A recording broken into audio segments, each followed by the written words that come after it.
So I have a propensity for running my mouth as well, and I've been doing the show for about 14 years, and I've been telling people since the first time we went on the air, free speech in America is under attack. Now, look, you've been out there on the front lines of Hollywood. You're a comedian, which are basically illegal anymore.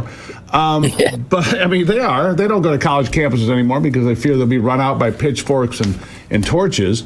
But free speech under attack in America. Let's start right there. It's been going on for years now, and people are like oblivious to it. I don't understand how they don't see what is so damned obvious. Well, it's something that's been a creep. It's something that they're not doing it overnight. But then you see, and it's the Democratic Party that's doing it, really.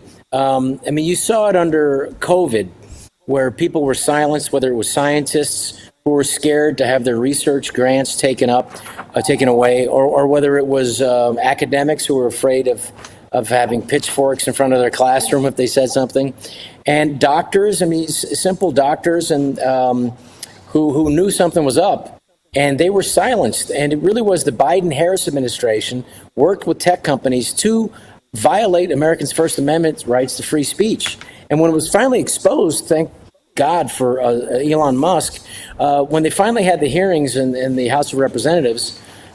Which actually Mark Zuckerberg just apologized for the other week for working with tech companies to censor Americans.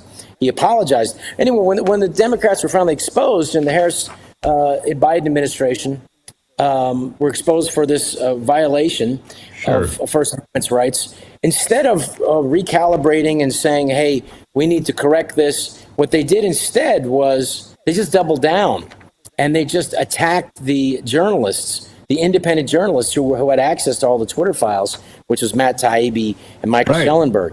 So the Democrats are really, I mean, when they use terms like misinformation and disinformation and malinformation, they're really talking about censorship for what stuff that the government, especially this Democratic administration, doesn't want.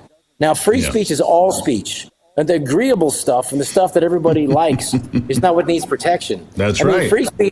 Free speech actually covers lies. It actually covers hate, because it's up to the people to decide. Because if it ends up being decided by the government, they're always going to do what's in the best case of government.